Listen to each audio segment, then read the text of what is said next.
공동체가 변화하고 개혁하려면 우리 지난 시간 배운 거 보니까 우리의 내면은 하나님을 경외하는 심정이 우리에게 있어야 된다는 거죠.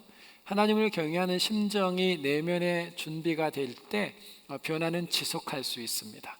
자, 오늘은요 여우의 비밀 세 번째 시간으로 또 숨겨져 있는 마귀의 패턴들을 함께 살펴보면서 하나님의 말씀을 한번 정리하도록 하겠습니다.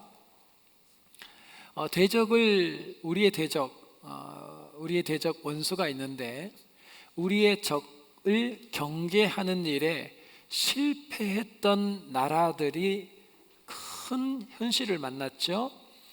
선조가 왜군의 공격을 대비해서 군사를 모으고 훈련해야 한다는 율곡의 10만 양병설을 묵살해 버렸습니다. 그 결과가 뭐였냐면 왜군들에게 쫓겨다니며 물고기를 잡아먹는 신세가, 왕이 선조가 그런 신세가 되어버렸죠. 심지어는 오성 이항복 대감이나 그리고 서해 유성룡 대감까지도 그 10만 양병설을 버리고 배격하게 됩니다. 이유가 뭐였냐면 지금 눈에 보이지도 않는 적들을 대비하기 위해서 오늘의 안전과 편안함을 양보하지 않으려 했습니다. 여러분, 지금 내가 내 눈에 나의 적이 보이지 않는다고 해서 나의 대적에 대한 대비를 철저하게 하지 않으면 선조처럼 정말 후회 막심한 미래와 백성들에게는 큰 절망과 좌절을 만나게 되는 사건이 온다는 거죠. 오히려 대적의 공격을 대비하자고 그렇게 외쳤던 율곡 이이 선생은 그 일로 인해서 유배를 당하게 되고 결국 조선은 외적의 침략을 받고 큰 국가적인 위기를 만나게 됩니다.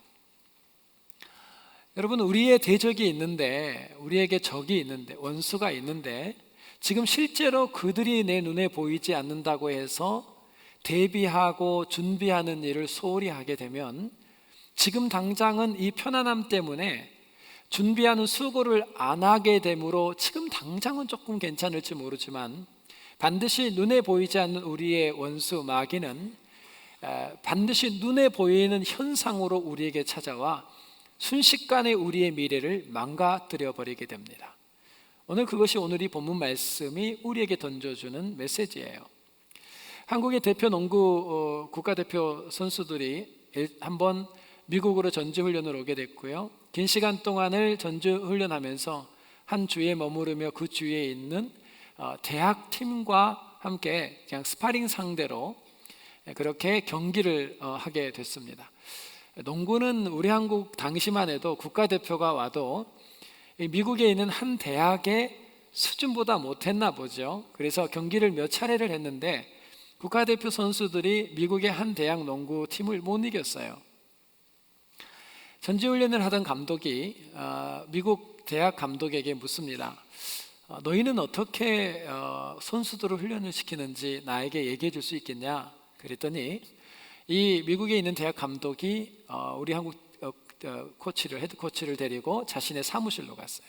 그리고 나서 뭘 보여줬냐면 바로 선수들 각자, 내가 섬기는 선수들 각자의 강점과 약점에 대한 데이터를 먼저 보여줬어요. 그 기록을 봤더니 어떤 기록이 있었냐면 한 선수는 패스를 할 때에 습관적으로 바로 패스를 하지 못하고, 농구를 아시는 분은 이해가 될 텐데요, 뒤로 한 5cm에서 10cm 정도를 꼭 뺀 다음에 한대요. 그러니까 그 속도 때문에 블로킹을 항상 당한다는 거예요. 패스에. 이게 습관이래요. 그래서 이 친구의 약점인 습관들을 기록하고 이 습관들을 고치도록 도와줬어요. 뿐만 아니라 어떤 선수는 슛을 쌀 때 슛을 쏴는 동작에서 습관적으로 눈을 깜빡깜빡을 여러 차례를 한다는 거예요. 그러니까 그게 깜빡깜빡 습관적으로 해야 슛을 쏜대요. 그러니까 슛 쏘는 타이밍이 놓치게 되고요. 그 다음에 당연히 그 순간 블로킹을 한다는 거죠. 그래서 각 선수들이 가지고 있는 단점들이 다 기록이 되어 있고 그 옆에는 수정되어야 될 부분들이 다 기록이 데이터로 되어 있더랍니다. 뿐만 아니라 한 선수는 꼭 패스를 할 때 어려서부터 습관적으로 팔꿈치를 들고 이렇게 패스를 하는 경향이 있대요. 이 습관 때문에도 사실은 패스에 영향을 주죠. 그래서 각 선수의 데이터를 너무나 분명하게 기록하고 보관했을 뿐만 아니라 본인들과 팀을, 상대 팀과 경기가 시작되는 팀에 대한 정확한 분석한 자료들까지 데이터를 보여줬어요. 그래서 상대가 어떤 패턴으로 전략과 전술로 움직이는지를 다 파악하고 각 선수들의 강점과 약점을 이미 파악하고 있기 때문에 약점의 부분을 통해서 공격 루트를 찾아가고요. 그리고 그들이 장점으로 잘하는 부분들을 디펜스 부분에서 다 연구해서 막는다는 거죠. 우리 한국 감독이 놀란 건 뭐냐면 당시만 해도 우리 한국은 농구든 축구든 배구든 똑같아요. 우리는 정신력이 중요하다. 정신력이 중요하다 이렇게 가르쳤다가 미국이 농구, 운동 스포츠 하나도 분석하고 연구하고 데이터를 만드는 과학적인 방법을 보고 그때 농구 감독이 충격을 받은 거예요.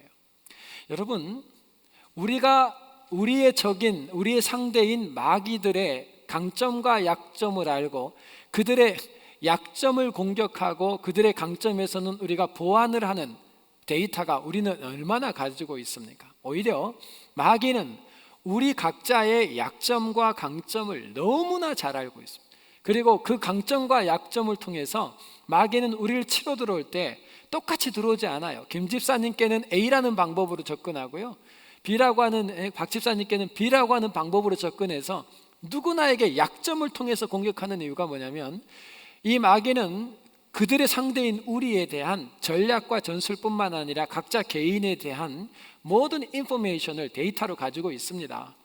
그래서 오늘 이 본문은 우리에게 뭘 도전을 하냐면 우리에게 일어나고 있는 우리 삶의 현상에 우리 배웠죠. 여호와의 비밀 뒤에는 보이지 않는 영적 세계가 우리를 움직이고 있어요. 그런데 마귀는 그냥 움직이지 않아요. 그들의 전략과 전술이 수천 년 동안 비슷비슷 동일하고요, 그들의 강점과 약점은 성경에 다 기록이 되어 있어요. 그래서 오늘 본문이 중요한 것은 우리가 지금 이 삶의 현장에서 영적 전쟁을 실제하는 그 대적 원수들의 패턴을 우리가 알고 충분히 승리할 수 있는 원리를 끌어내야 됩니다. 자, 오늘의 본문이 그걸 설명하는데요, 세 가지를 우리에게 계시해 주고 있습니다. 첫 번째로 마귀가 공격할 때 그들의 패턴이 있는데 그 패턴은 뭐냐 했더니 2절 말씀에 나와요. 마귀는 지도자를 공격합니다. 마귀는 그 공동체에서 느헤미야라고 하는 한 인물만 넘어지면 그 공동체가 와해된다는 사실을, 그 공동체의 약점을 너무너무 잘 알고 있었어요. 그래서 이 느헤미야를 정리하죠. 자, 왜 정리하는가? 2절 말씀을 한번 보겠습니다. 상황이 나오는데요, 다 같이 시작. 산발락과 게셈이 내게 보내어 이르기를 오라, 우리가 오너 평지 한 촌에서 서로 만나자 하니 실상은 나를 해코자 함이라. 아멘. 갑자기요, 산발락이 뭐라고 얘기하냐면 오너 평지에서 만나자 그래요. 이게 예루살렘에서 35km 떨어져 있는 지역입니다. 그래서 하루 종일 걸어서 가야, 하루가 걸려야 도착할 수 있는 거리예요. 그런데 오너 평지에서 만나자고 얘기해요. 그런데 그때가 어느 때냐면 바로 성문에 문짝을 달지 못한 때라고 나와요, 성경에. 자, 지금요 성벽 재건이 거의 마무리됐어요. 거의 끝났어요. 그리고 이제 뭐만 달면 되냐면 문짝만 달면 성벽 재건이 완성이 됩니다. 자, 여기까지. 마귀가 공격하러 들어올 때는 이제 됐다, 이제 거의 끝났다, 이제 안정됐다, 문짝만 달면 되는 그 타이밍에 와요. 지금 이 타이밍에는요, 이 공동체를 무너뜨릴 수 있는 방법이 딴 게 없어요. 느헤미야만 정리가 되면 공동체가 무너진다는 사실을 너무나 잘 알고 있으니까 오너 평지로 나오라 그래요. 그 오너 평지에서 느헤미야를 정리하려고 합니다. 그때에 마귀는 리더십을 공격해요. 여러분, 그래서 기억하셔야 돼요. 교구 리더가 있는데 교구 리더 혹은 교회에서 세운 장로님이든 교회 리더들이 있다고요. 근데 그 리더들을 뒤에서 험담하고 부정적인 얘기를 자꾸 하면서 리더십을 자꾸 공격하는 데에는 이유가 있는 거예요. 마귀는 눈에 보이지 않지만 마귀는 눈에 보이는 사람들을 동원해서 일을 해요. 오늘도 마귀가 산발락과 도비앗과 이 겟셈 사람을 동원해서 마귀가 일을 하거든요. 교회 안에도 꼭 있어요. 우리 교회는 그렇지 않지만 리더십을 공격하는 사람들이 있고 리더십을 부정적으로 얘기하는 사람들이 있어요. 여러분 착각하지 마세요. 하나님 사람은 절대 그 일을 하지 않아요. 뭐냐면 자꾸 마귀는 공동체 안에서 부정적인 사람들을 픽업해요. 그리고 자기의 도구로 사용해서 뭐 하냐면 리더십을 모함하기도 하지만 리더십을 자꾸 부정적으로 얘기해서 하나님의 교회 공동체의 리더십을 무너뜨릴 계획을 세워요. 이게 뭐냐면 마귀가 쓰는 사람들이에요. 여러분 교회 안에 몸담고 있다고 다 하나님이 쓰는 사람 아니에요. 이 속에는 마귀가 쓰는 사람들도 있어요. 어디나 일리는 있어요. 자, 그럴 때 다 됐다고 생각한 때 공격이 오는데 이때 느헤미야가 어떻게 반응을 했는가? 느헤미야의 대책이 나옵니다. 그것은 뭐냐면 3절에 나와요. 한번 같이 읽어볼까요? 시작. 내가 곧 저희에게 사자들을 보내어 이르기를 내가 이제 큰 역사를 하니 내려가지 못하겠노라. 어찌하여 역사를 떠나 정지하게 하고 너희에게로 내려가겠느냐 하매. 아멘. 성경에 보면요 이 다음에 나오죠. 네 차례를 보냅니다. 느헤미야가 노 그래요. 오노 평지로 오라 그러니까 오노 이걸 4번을 해요. 4번 계속 거절해요. 정확하게 아니 하고 거절하고 뭐 했다고 얘기를 하냐면요 하나님께서 나에게 맡기신 사명에만 집중하겠대요. 자, 거절했어요. 거절한 거 참 잘한 거죠. 한 번도 아니라 4번이나 사람을 보냈는데 오노평지 오라고 안 간다. 이 오노평지가 바로 산발랏의 지배하는 땅이 근처에 있거든요. 아직은 유대 땅이지만 산발랏이 금방 들어올 수 있는 땅이에요. 이미 거기에서 느헤미야를 죽이려고 하는 의도를 느헤미야가 간파했다 그랬어요. 알고 거절하면서 그 내용이 뭐였냐면 나는 지금부터 끊임없이 하나님께서 나에게 맡겨주신 사명에 집중하겠다 그래요. 자, 여러분 우리가 주의 일을 하려고 하고 아버지의 뜻을 이루는 그 길에 서 있으면 특별히 리더처럼 좀 더 많이 헌신하는 자리에 가면 마귀는 우리를 가만두지 않습니다. 그때에 여러분들이 거절하고 반드시 방향을 잡아야 될 때가 뭐냐면 하나님께서 나에게 맡겨주신 사명에 집중해야 돼요. 그러면 하나님께서 그 마귀의 이 이리의 공격에서 우리를 반드시 건져주세요. 자, 테레사 수녀의 리더십은 굉장하죠. 그 연약한 여인, 그 할머니가 말 한마디 탁 던지면 수천만 명이 움직였습니다. 도대체 그 힘이 어디서 났을까요?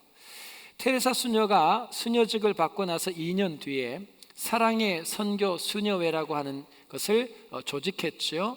그리고 그 목적이 뭐였냐면 버려진 사람 그리고 가난한 사람 병들어서 버려진 이웃들을 돌보고 섬기는 일을 목적으로 하고 바로 이 사랑의 선교 수녀회를 조직했습니다.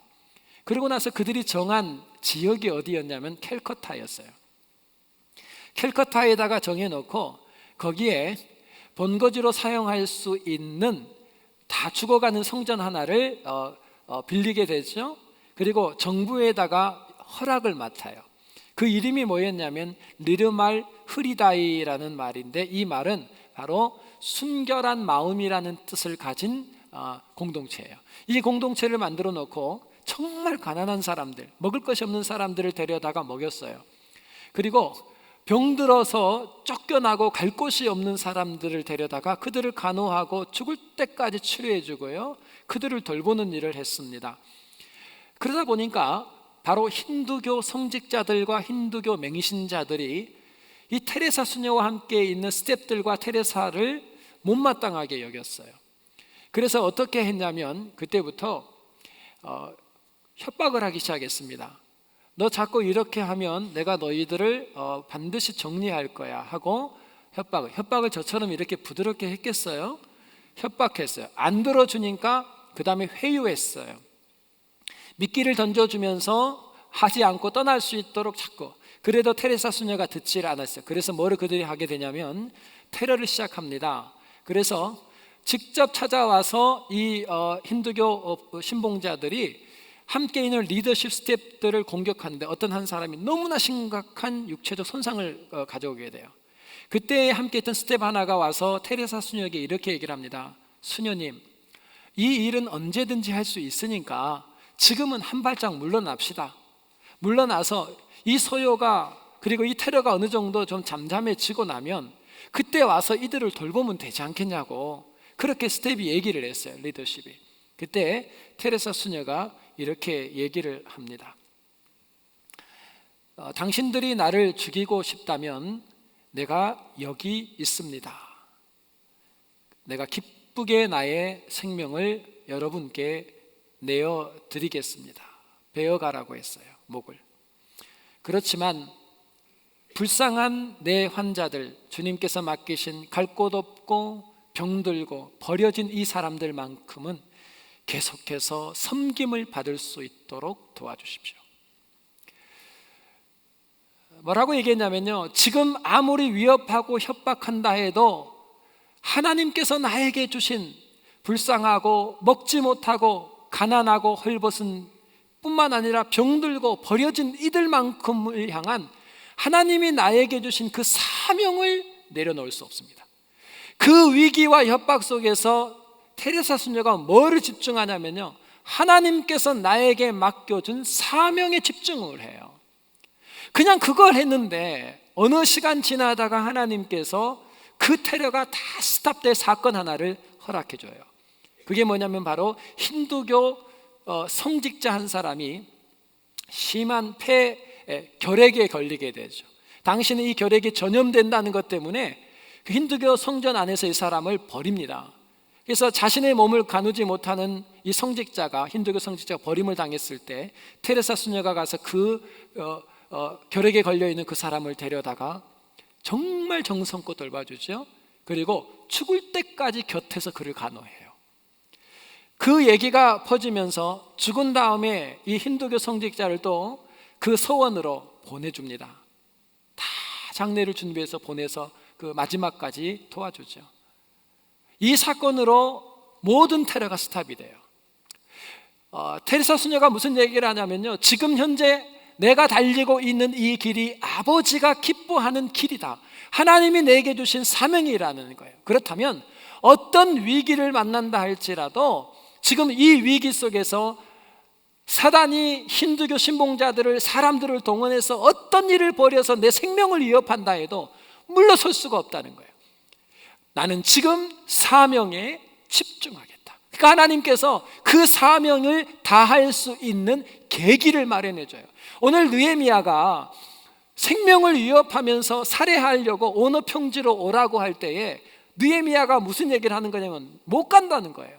이유는 하나, 오늘 하나님께서 나에게 맡겨주신 성벽 재건의 이 영적인 일을 아직 다 마무리하지 않았기 때문이다. 오늘 성경 15절에 뭐라 그래요? 52일 만에 성벽 재건이 완공이 돼요. 왜? 사명에 집중했기 때문에. 여러분 기억하세요.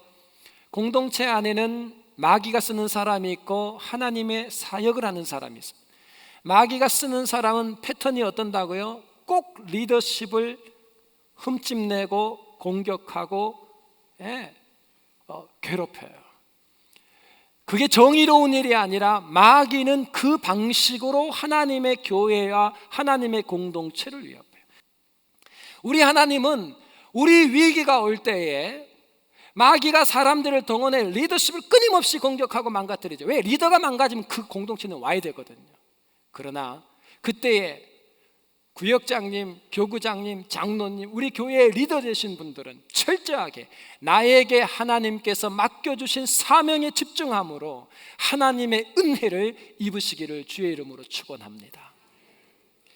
자, 두 번째로 사단이 네 번이나 산발랏이나 겟셈을 동원해 가지고요, 오너 평지로 오라니까 느헤미야가 노 네 번을 했거든요. 그랬더니 이제는 방법을 바꿔요. 이제는 사단이 자기 전문 직종으로 들어갑니다. 두 번째 사단의 패턴이 오늘 5절 6절에 나오는데요, 사단의 전략은 중상모략입니다. 자, 5절 6절을 볼까요? 다 같이 한번 읽겠습니다. 5절 말씀입니다. 시작. 산발랏이 다섯 번째는 그 종자의 손에 봉하지 않은 편지를 들려 내게 보내었는데 그 글에 이르기를 이방 중에도 소문이 있고 가스무도 말하기를 내가 유다 사람들로 더불어 모반하려 하여 성을 건축한다 하나니 내가 그 말과 같이 왕이 되려 하는도다. 아멘. 뭘 했냐면요, 지금 느헤미야가 아닥사스다 왕을 반역하고 모반을 꾀하기 위해서 이 예루살렘 성벽을 재건하고 있다라고 소문을 내기 시작했어요. 그래서 봉하지 않는 편지를 봉하지 않았으니까 어떻게 해요? 열어서 전달하는 사람이 보게 해놓은 거예요. 그래서 이 소문이 일파만파 퍼져서 페르시아의 아닥사스다 왕의 귀까지 들어가도록 중상모략이라는 소문을 냅니다. 여러분, 이거는요 각자가 전문이 있죠. 직업도 전문이에요. 마귀라고 하는 이 말의 헬라어 단어가 디아볼로스라는 단어를 사용해요. 디아볼로스라고 하는 이 단어가 뭐냐면 바로 중상하는 자, 모함하는 자. 자, 사실이 아니에요. 그런데 마치 사실처럼 해서 그를 모함하고 매장시켜버리는 그 이름이 뭐냐면 마귀라는 이름의 뜻이에요. 마귀의 전공 과목이 뭐냐면 매장인데 뭘로 해요? 거짓말을 해요. 근데 가만히 보면 팩트가 하나는 있어요. 성벽 재건은 하고 있거든요. 왕이 허락을 했어요. 근데 그 성벽 재건을 하는 목적을 다르게 얘기했어요. 이 성벽을 재건해서 아닥사스다 왕을 반란을 일으켜서 모반하려고 한다는 사실을 끊임없이 소문을 퍼뜨리면서, 이렇게 되면 이제 아닥사스다 왕의 귀에 들어가면 어떤 일이 벌어질까요? 왕은 그 안에도 아닥사스다 왕이 이 모반 때문에 골머리를 앓고 있었습니다. 그러면 군대 보내지요. 그리고 정리하죠. 느헤미야 들어와. 그러면 끝나는 거예요. 그러면 성벽 재건은 스탑돼요. 마귀는 하나님께서 계획했던 그 일이 중단되게 하기 위해서 뭘 했냐면 자기 사람, 부정적인 그룹 중에서 거짓말에 능통하고 그리고 이 말을 잘 퍼뜨릴 수 있는 사람들을 선택을 해요. 그리고 사실은 있지만 그 의도가 아닌 그 의도를 거짓말로 꾸며서 자기 사람들로 하여금 입을 벌려 소문을 내게 합니다. 그리고 나서 뭐를 해요? 그 공동체가 자멸할 수 있도록 유도해 가는 것이 바로 사단의 전략이에요. 여러분, 사단은요 지금도 이 전략을 사용해요. 참 너무 안타까운 게 요즘 여러분 이단들이 교회를 와서 공격하는 방식이 달라진 거 아시죠? 신천지도 마찬가지지만 요즘은 이단들이 와서 교회에 있는 성도 몇 명 빼가고 그렇게 안 합니다. 이제는 교회로 들어옵니다. 들어와서 뭐 하냐면요 리더십을 공격합니다. 처음에는 리더십을 공격 안 해요. 신뢰를 얻을 때까지 그룹을 형성하고 있다가 리더를 공격하고 그 리더를 완전히 망가뜨려 버려요. 뭘로? 거짓말로. 디아볼로스, 거짓 증거를 만들어 가지고 리더십을 딱 정리해요. 그 다음에 이 리더의 자리로 누구를 올려요? 이단 자기 출신의 목사를 거기 딱 심어요. 그러면 이제는 교회를 어떻게 하냐면 통째로 먹습니다. 통째로. 자, 전에 들은 얘기인데 참 가슴 아픈 얘기죠. 한 목사님이 한국에 계신 목사님이 집회를 갔어요. 우리 목사들은 집회를 가면 그 교회에서 그래도 숙소를 정해줘요. 그 숙소가 호텔이었어요. 호텔에서 집회 끝나고 쉬고 저녁 때 이제 쉬고 계시는데 성도 한 분이 왔어요. 여자예요. 그런데 누가 왔냐면 바깥에서는 사진을 찍는 사람이 이미 준비가 돼 있었고요. 목사님 몰랐어요. 그리고 이 여자는 약간 옷을 이렇게 왜 다 안 입은지 몰라. 꼭 요만큼을 남겨놔. 이런 분이 문 앞에 서서 노크를 했어요. 이 목사님은 교회 성도님이 갑자기 오신 줄 알고 일단은 보니까 성도인 줄 알고 문을 살짝 열죠. 어떻게 오셨습니까? 누구십니까? 근데 문을 열고 들어가려고 했어요. 그러니까 목사님 어떻게 했을까요? 왜 이러십니까? 누구십니까? 하면서 그 여자분을 밀쳐냈어요. 그러니까 실강이가 있었죠. 들어오려고 그러는 그림이 있었고 목사님 밖에까지 잠깐 나왔던 모습이 있고 다시 이 여자가 밀고 들어가는 모습이 있다가 결국은 이 여자는 떠났어요. 왜? 목사님이 밀어붙여서 깜짝 놀래가지고. 자, 사진은 어떻게 찍었을까요?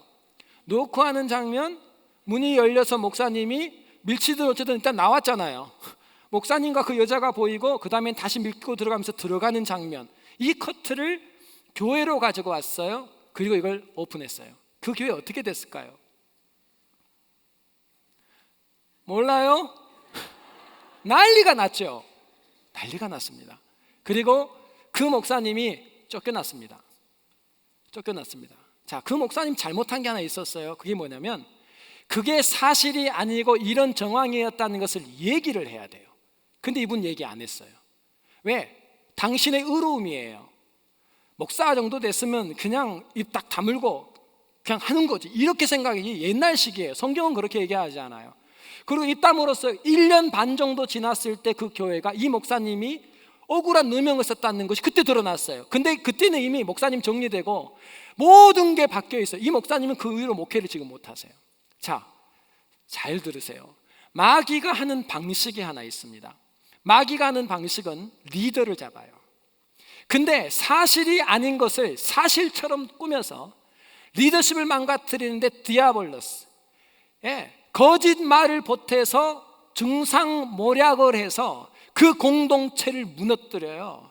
지금 그 작업을 하기 위해서 산발랏과 이 겟세미 사람, 이 사람들이 소문을 내면서 이 소문이 누구에게? 아닥사스다 왕의 귀에 들어가게 만들어요. 그러면 아닥사스다 왕이 얘가 모반을 하려고 그러네, 군대 딱 보내면 이제 지금까지 진행됐던 모든 성벽 재건의 마무리는 안 되고 스탑이에요.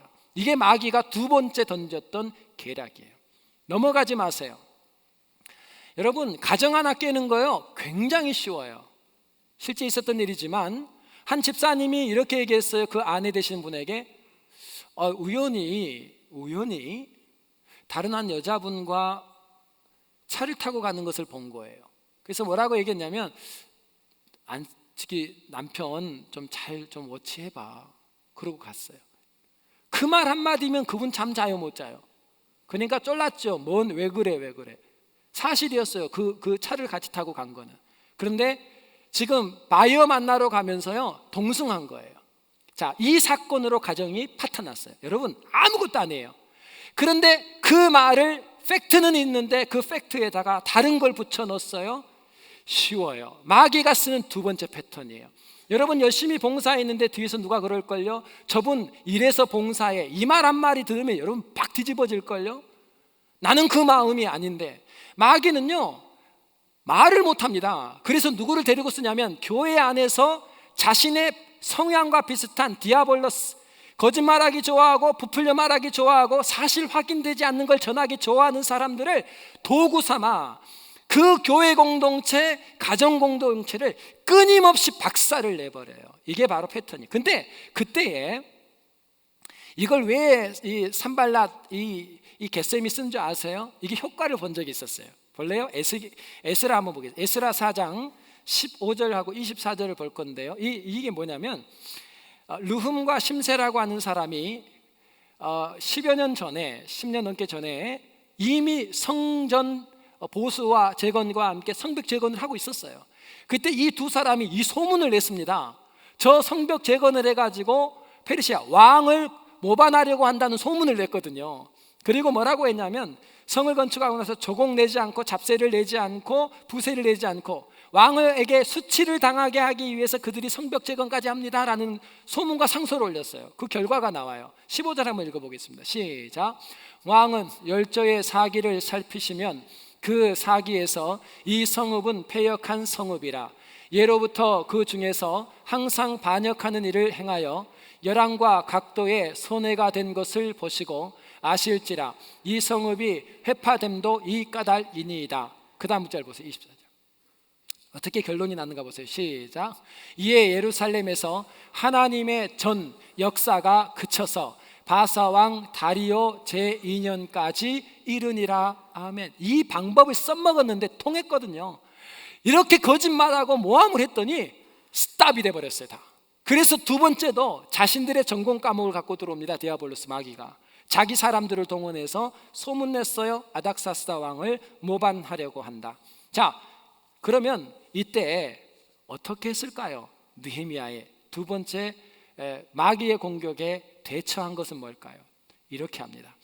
첫 번째는 그것이 사실이 아니라고 변명해요. 선포해요. 누구에게? 사람들에게는 그 얘기를 했어요. 그것은 사실이 아니다. 성벽을 짓는 이유는 그것이 아니라 이것이다 하고 변명합니다. 설명을 해줘요. 왜 그랬을까요?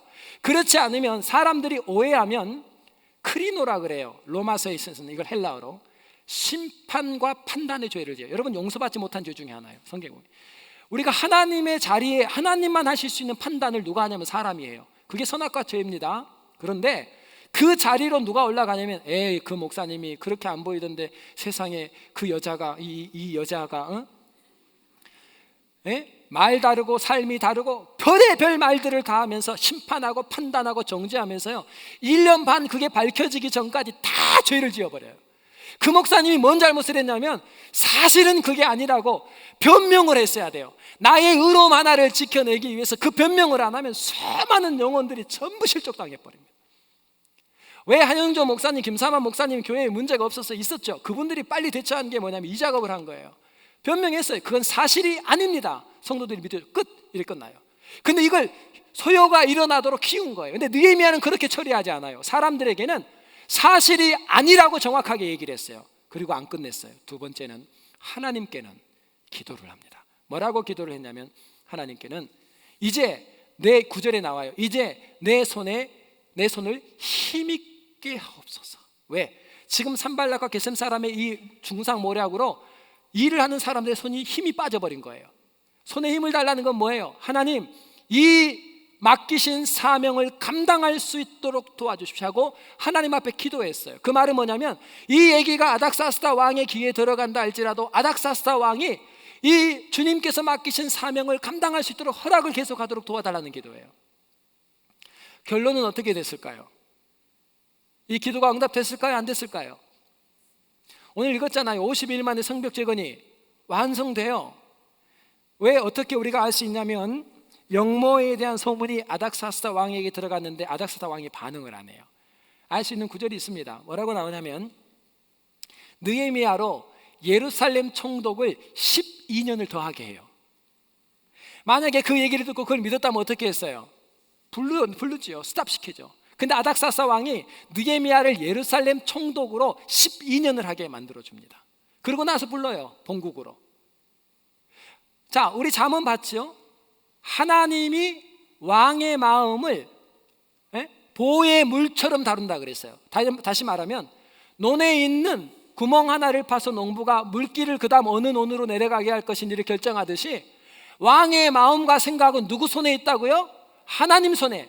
그러니까 사람들을 향해서는 죄짓지 않도록 정확하게 변명을 해주고 하나님께 기도함으로 하나님이 왕의 마음을 다스려 주시기를 기도한 거예요. 그래서 이 사단의 공격에 모든 중상모략의 두 번째 큰 위기를 넘어갑니다. 힘들고 어렵지만 여러분 절대로 마귀의 도구 되지 마시고 어떤 위기 속에서도 바른 것을 얘기하시고 하나님께 간구함으로 마귀 어떠한 공격 속에서도 아버지의 뜻을 이루는 성숙한 성도 되시기를 주님의 이름으로 축원합니다. 마지막 세 번째입니다. 마지막 세 번째로 사단은요, 급한 일을 보내면서 중요한 일을 망가뜨려요. 기억하세요. 마귀는 급하게 보이는 일을 보내면서 진짜 중요한 일을 망가뜨려요. 하루 24시간이 있는데 하루 중에 해야 될 진짜 중요한 일이 있는데 갑자기 급한 일, 급하다고 다 중요한 거 아니거든요.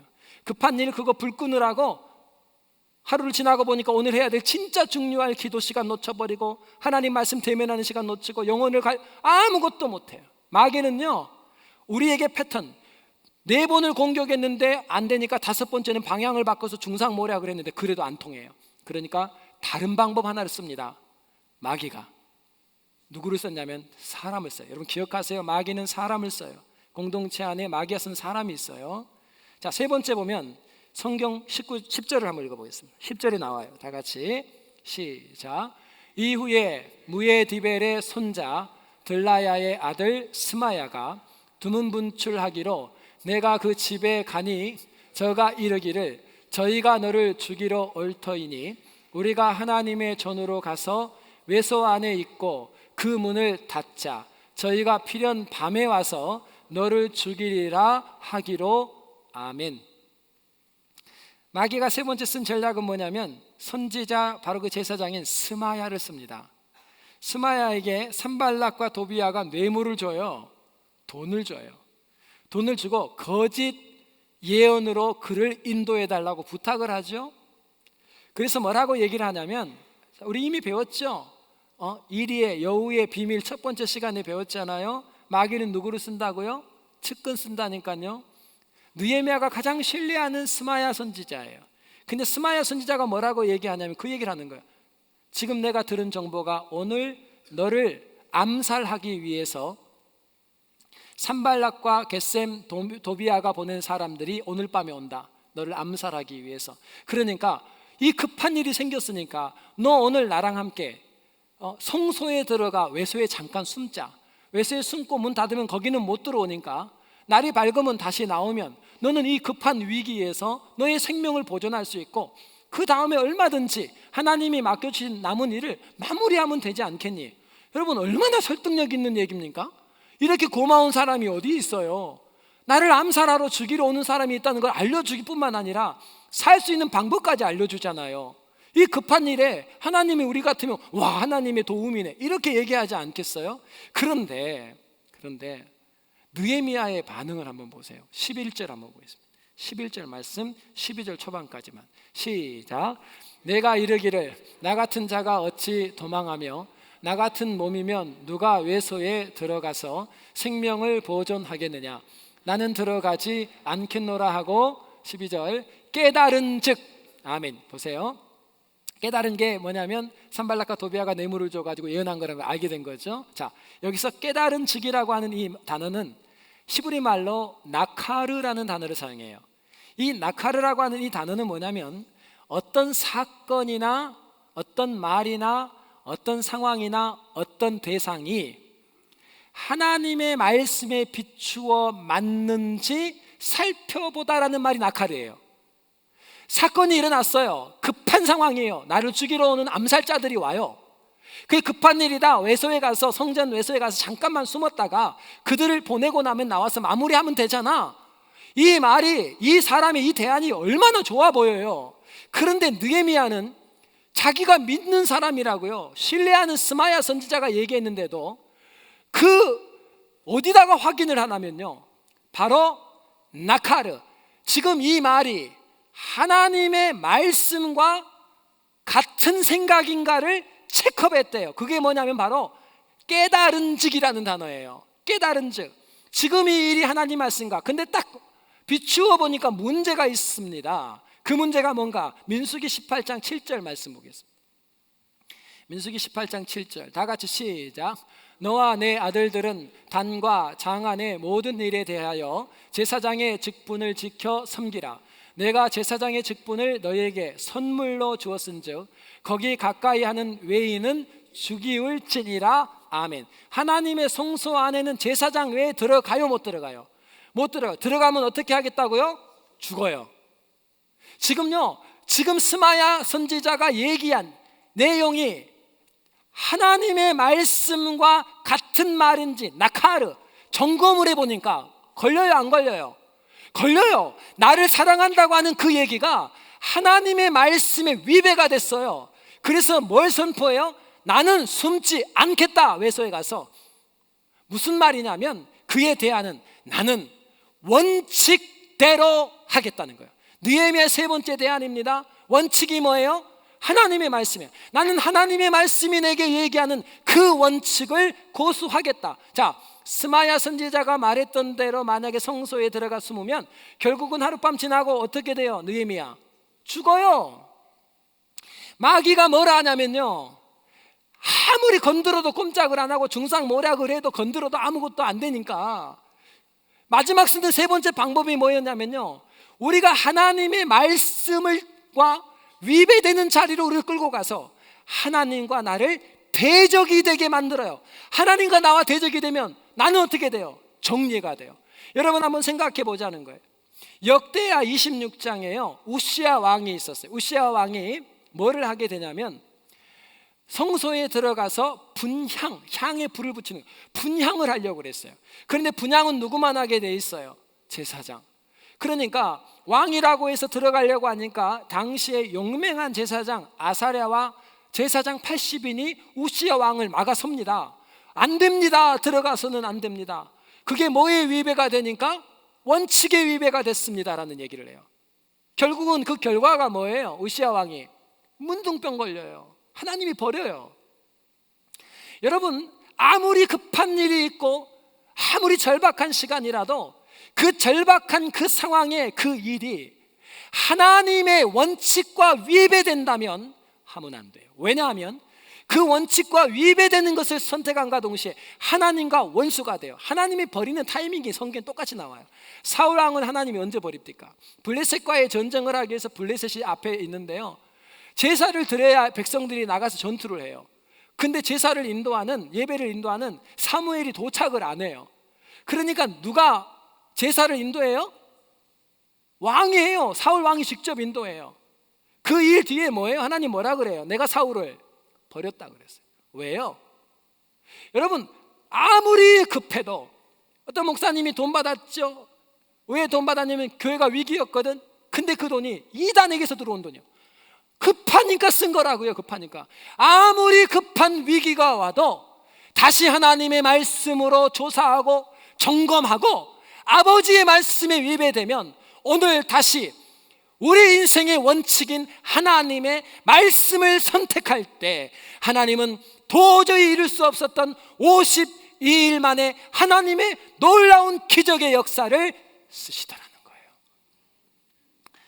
고린도후서 6장 14절입니다. 너희는 믿지 않는 자와 멍에를 같이 하지 말라.